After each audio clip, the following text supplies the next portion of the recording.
के चरणों में नमोस्तु। गुरुदेव, श्रद्धा और वैराग्य का बहुत अच्छा स्वरूप आपने बताया। एक निश्चय भाषी का कहना है कि वैराग्य के स्वरूप को मान भी लें तो क्या जब पंचम काल में मोक्ष नहीं होने पर मुनि मार्ग की सार्थकता ही क्या है? कोई सार्थकता ही नहीं है। तो ऐसे व्यक्ति को हम किस प्रकार से समझाएं? सार्थकता व्यक्ति के जीने में है, सार्थकता फल में नहीं है। व्यक्ति को खाने में ही सार्थकता नहीं होती, एक खिलाने का भी आनंद होता है। संसार में जीने के लिए व्यक्ति को कुछ ऐसे कार्य करना है, उसका फल भली मिले या नहीं मिले, लेकिन एक आत्म उपलब्धि होती है। जैसे हम भगवान को नमस्कार करने पर भगवान बने या ना बने, लेकिन उच्च गोत्र का बन तो होगा ही होगा। कम से कम नीच कुल से तो बच जाएंगे। पूज्यवर पूज्यपाद स्वामी ने इष्टोपदेश के अंदर कहा कि ठीक है, तुम्हारा भाव मोक्ष जाने का है, यदि मोक्ष नहीं जा पाए तो कम से कम नरक और त्रियंच गति से तो बच जाओगे। धूप से तो छाया भली है। तो धर्म करने का अर्थ मैंने एक दिन कहा था ना, मोक्ष जाने का आनंद ही सब कुछ नहीं है। मुनि बने का भी आनंद क्या कम है? साधना का आनंद क्या कम है? केवल ज्ञान का आनंद होगा अनंत, लेकिन शुद्ध ज्ञान का आनंद क्या कम है?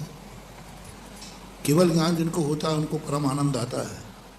वो जाने उनको जो आनंद आता हो। मुझे तो शुद्ध ज्ञान का आनंद होता है, तो उसका इतना आनंद आता है, तत्वार्थ सूत्र याद होते ही आनंद आता है कि मुझे तत्वार्थ सूत्र का ज्ञान है। हमें केवल ज्ञान के आनंद के सामने हम तत्वार्थ सूत्र का आनंद क्यों खोएं? आज हमें सतखंड आगम का, कर्म सिद्धांत का, चारों अनियों का ज्ञान है, इसी में मैं फूला नहीं समा रहा हूँ। इसी का मुझे बहुत आनंद आता है कि आज मुझे 6 द्रव्य 7 तत्वों का ज्ञान है, आज मुझे चतुर्गति का ज्ञान है, आज मुझे आगम का ज्ञान है। ये आनंद कम है क्या? अरे भगवान बनने का आनंद जो होगा तो होगा, भगवान के दर्शन का आनंद कम है क्या? बात समझ में नहीं आती लोग। या तो यूं या फिर यूं, या तो सीधे भगवान बनाओ। अरे भगवान नहीं बने, लेकिन भगवान के दर्शन का आनंद कोई कम नहीं है।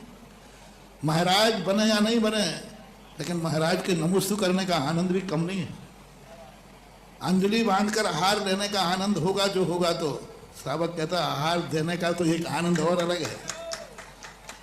यदि आहार देने में आनंद नहीं होता तो फिर क्यों तुम मेरे पीछे पड़े थे महाराज जी? पहले भी नहीं भाई, अब चलो जिनके हो गए वो तो शांत बैठे, जिनके हो गए वो तो शांत खड़े रहेंगे। भैया हो गए एक बार, लेकिन वो कहते नहीं हमें 100 बार भी मौका मिले तो आनंद तो कुछ आनंद है।